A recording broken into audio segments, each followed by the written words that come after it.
What's going on in these markets? What in the world is going on with these markets? We got a group of CEOs over in China with the president right now, just hanging out, and we got the market being resilient. We got hot inflation, PPI coming in, and now we have the Fed hands tied as he gets confirmed. The new Fed gets confirmed. All of that is going on. And there's two stocks, unfortunately, that we got to look out for. They have already come down. It's in a lot of our portfolios, and we want to do what's best. Okay. So for those of you that are new, this is Larry Jones. This is Stock Up with Larry Jones. Come on and join the family. Just because you see me right now does not mean that you are subscribed and you got your notification bell selected to all. Let's dig right down into it. What happened today? U.S. Producers Price, which is PPI, in April surged more than expected. Okay, it rose. Headline PPI month over month 1.4. Headline PPI year over year 6.0. Look at that. Rising from 4.3 through the roof.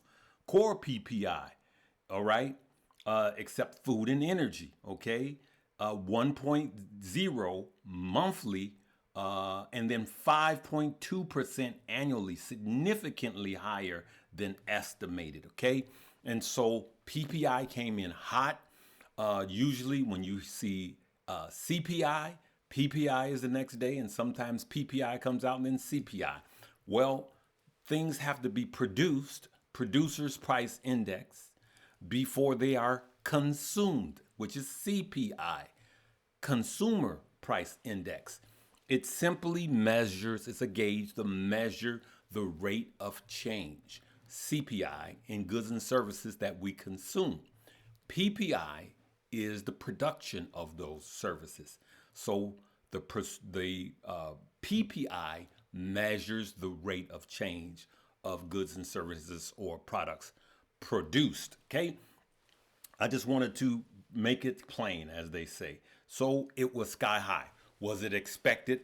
Yes, it was expected. Look at what happened with Consumer Price Index. It went up. So the effects of the war is hitting us. And just like I said, day one, that inflation and a tariff in particular is a tax on the people. That's all a tariff is a tax on the people. Who pays for tariffs? You do.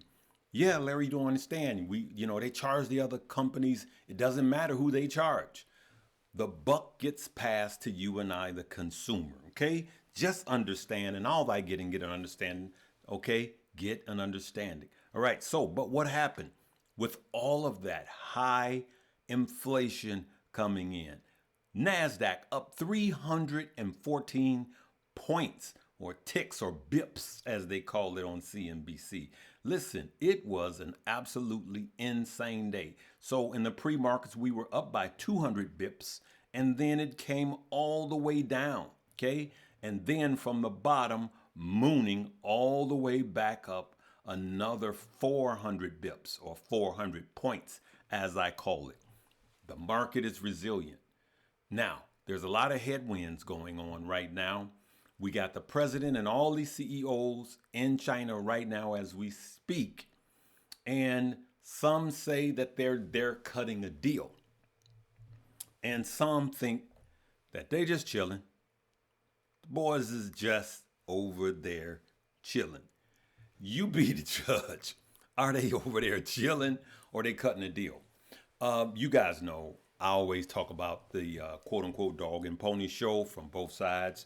I just think that this is one of those where they know pretty much what they're going to do. Is there going to be some negotiation happening?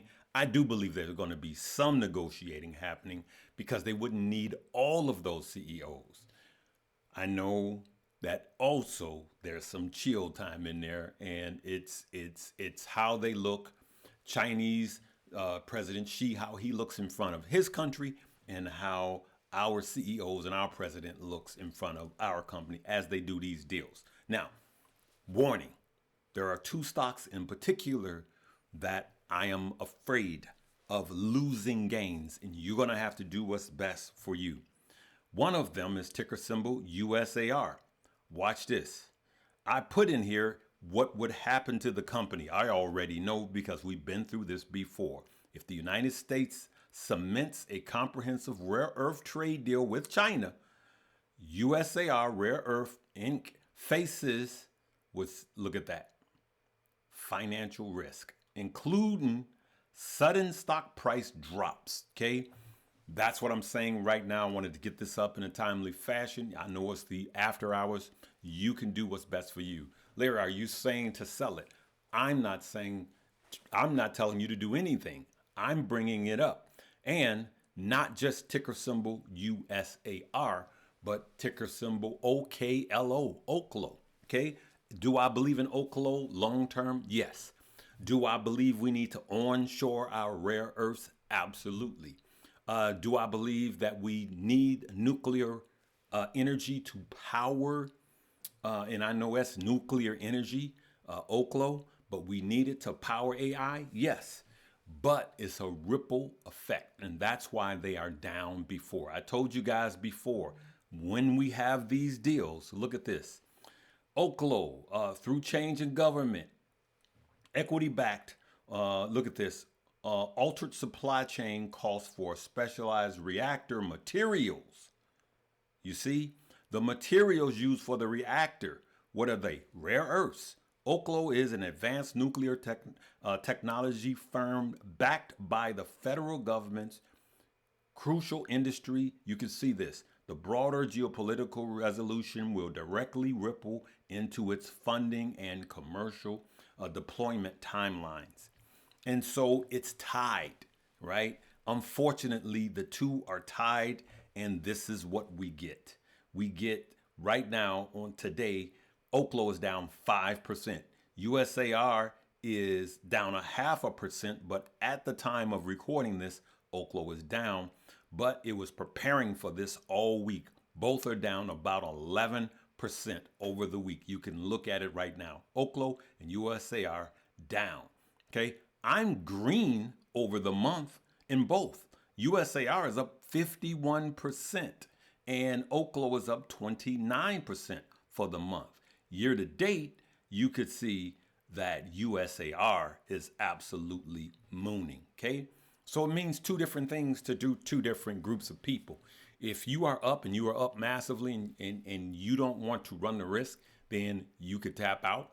You could set a trailing stop loss, but that won't do anything if some bad news like America's doing another deal with China. But just remember, China needs our chips, okay? And we need their rare earths, all right? Materials. And so there's going to be some sort of deal worked out, right? So let's look at one of the things that we want to see is who is actually on this trip. These top U.S. CEOs worth nearly $1 trillion combined are accompanying Trump to China. Now, on yesterday, at the time of making the video, there was no confirmation that Jensen Huang was on the plane, okay? He's the CEO of Nvidia.